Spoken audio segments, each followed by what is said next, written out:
আসসালামু আলাইকুম। তো প্রিয় দর্শক, অনেকে আমাকে কমেন্ট করতেছে যে ভাইয়া আমার আইফোন দিয়ে যদি আমি অন্য কারোর সাথে ফোনে কথা বলি, সে আমার কথা ক্লিয়ার শুনতে পাচ্ছে না, মানে তার কাছে কেটে কেটে যাচ্ছে।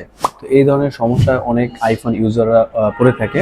তো তাদের জন্য আজকের এই ভিডিওতে আমি আপনাদের সমাধান দেবো কিভাবে আপনারা যারা আইফোন ইউজার আছেন, যারা আইফোন দিয়ে ফোনে কথা বলেন, একজনের সাথে আরেকজনের কল দিয়ে কথা বলেন, তারা অনেকে ভয় পেয়ে যায় যে এটা কেন হয়, বা আমার আইফোনটা কি নষ্ট হয়ে গেল নাকি। না, আপনার আইফোনে কোনো কিছুই হয়নি, জাস্ট কিছু সেটিংস আপনাদের পরিবর্তন করতে হবে। প্রথমে আপনারা যেটা করবেন সেটা হলো আপনার আইফোনের যে সেটিংস আছে সেই সেটিংসগুলো অল রিসেট দিয়ে দিবেন। তো কিভাবে আপনার আইফোনের সেটিংস অল রিসেট দিবেন সেটা আমি মোবাইলের স্ক্রিনে দেখিয়ে দিচ্ছি। সেটিংস রিসেট দিলে আপনার আইফোনের কোনো ডাটা, ডকুমেন্ট কোনোটা ডিলিট হবে না, সবগুলো আগের মতোই থাকবে, জাস্ট সেটিংসে কিছু পরিবর্তন হবে। চলুন আমি মোবাইলের স্ক্রিনে গিয়ে এটা দেখিয়ে দিচ্ছি কিভাবে আপনারা সেটিং রিসেট করবেন। আপনারা আপনাদের আইফোন থেকে সেটিংস ওপেন করে দেবেন, স্ক্রল করে নিচের দিকে আসবেন, এখানে একটা অপশন পাবেন জেনারেল, এই জেনারেলে ক্লিক করবেন। এবার স্ক্রল করে নিচের দিকে আসবেন, নিচে একটা অপশন দেখতে পাবেন transfer or reset iPhone, just এখানে ক্লিক করবেন। তারপর এখান থেকে রিসেটে ক্লিক করবেন। উপরের দিকে একটা অপশন পাবেন রিসেট অল সেটিং, জাস্ট এখানে ক্লিক করবেন।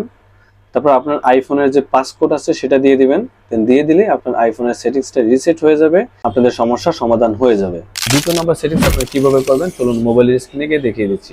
তো তারপরে আবার আইফোন থেকে সেটিংস ওপেন করে দিবেন, স্ক্রল করে নিচের দিকে আসবেন, এখানে একটা অপশন দেখতে পাবেন মোবাইল সার্ভিস, এখানে ক্লিক করবেন। তারপর এখান থেকে মোবাইল ডাটা অপশন দেখতে পাবেন, জাস্ট এখানে ক্লিক করবেন।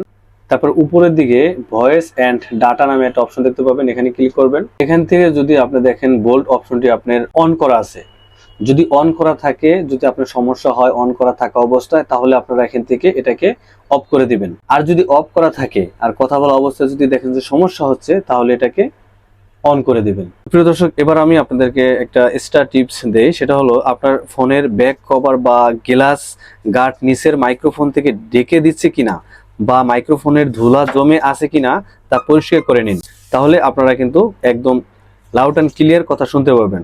তো এই ছিল আজকের এই ভিডিও দেখে যদি আপনারা একটু উপকৃত হন, তাহলে অবশ্যই ভিডিওটিতে একটি লাইক দেবেন, চ্যানেলে নতুন হলে সাবস্ক্রাইব করে সাথেই থাকবেন। দেখা হচ্ছে পরবর্তী ভিডিওতে, সেই পর্যন্ত ভালো থাকবেন, সুস্থ থাকবেন। আল্লাহ হাফেজ, আসসালামু আলাইকুম।